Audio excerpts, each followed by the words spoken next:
আমরা সবসময় একটা বাংলাদেশ কামনা করেছি, প্রত্যাশা করেছি যেখানে রাজনৈতিক শক্তিগুলো তাদের মধ্যে মতপার্থক্য থাকবে, নীতিগত পার্থক্য থাকবে, সমালোচনা থাকবে, কিন্তু আমরা সবাই একসাথে বসতে পারবো, আলোচনা করতে পারবো দেশের স্বার্থে, জনগণের স্বার্থে। যখনই রাজনৈতিক শক্তিগুলোর মধ্যে বিরোধ বা বসার মতো পরিবেশ আসলে দেশে থাকে না, রাজনৈতিক নেতৃত্বের ভিতরে যদি অনৈক্য তৈরি হয়, সেখানেই অরাজনৈতিক শক্তিগুলো কিন্তু আসলে সুযোগ সন্ধানী হয়ে ওঠে এবং বাংলাদেশের ইতিহাসে আমরা দেখেছি বিভিন্ন সময় এটা হয়েছে। তো সেই জায়গা থেকে আমরা মনে করি যে বাংলাদেশে এখনও যে ফ্যাসিবাদী শক্তি তার যেই সমর্থিত নানান ধরনের দোসর সমাজের নানান জায়গায় রয়ে গিয়েছে, এবং আমরা যেটা বলেছি এই আন্দোলনের সময়ও যে একটা ফ্যাসিবাদী ব্যবস্থার একটা সিস্টেমটাকে আমাদেরকে বদলাইতে হবে, এবং আগামীর বাংলাদেশ নেতৃত্বে যাদের হাতেই যাক না কেন সেই একটা পরিবর্তিত ব্যবস্থার প্রতি সবার সেই কমিটমেন্টটা প্রয়োজন। তো আমরা মনে করি যে বাংলাদেশের এখন যে পরিবেশ পরিস্থিতি রয়েছে আমাদের মধ্যে সেই রাজনৈতিক ঐক্যটা থাকবে, এবং কারণ আমি আগেও যেটা বললাম, রাজনৈতিক ঐক্যের অভাব হলে সেখানে অরাজনৈতিক শক্তি, এবং আমরা জানি যে আমাদের সামরিক বেসামরিক আমলাতন্ত্র রয়েছে, আমাদের লুটেরা মাফিয়ারা রয়েছে, এবং বৈদেশিক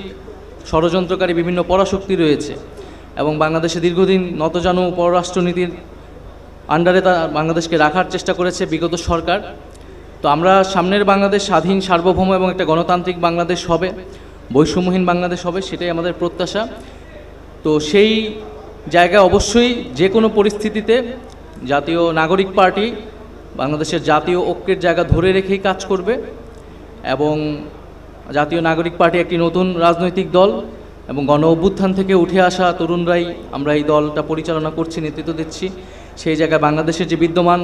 রাজনৈতিক দলগুলো আছে, যারা ফ্যাসিবাদ বিরোধী আন্দোলনে আমাদের সাথে ছিল, এই অভ্যুত্থানে সরাসরিভাবে সহায়তা করেছে, অংশগ্রহণ করেছে, তারাও আমাদেরকে শুভেচ্ছা জানিয়েছে, স্বাগতম জানিয়েছে, নানাভাবে আমাদেরকে সহযোগিতা করছে একটি নতুন রাজনৈতিক দল গড়ে উঠতে।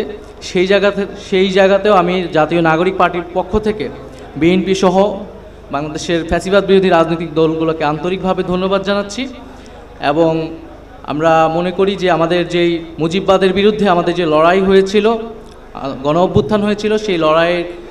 স্পিরিটটাকে আমরা ধারণ করব। এবং একটি কথা বলা হচ্ছে যে ইনক্লুসিভ ইলেকশন, আমি মনে করি যে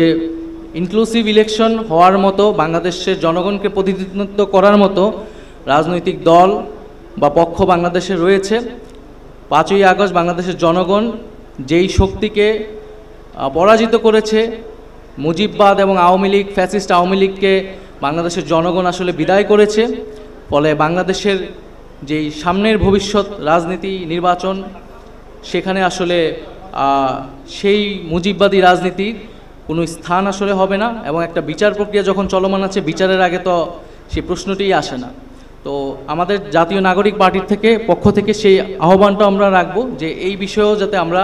একটা রাজনৈতিক কনসেনসাসে ঐক্যমতে আসতে পারি। উৎসবের খুশি হবে নগদে বেশি, কারণ ঘন্টায় ঘন্টায় আছে গিফট জেতার সুযোগ।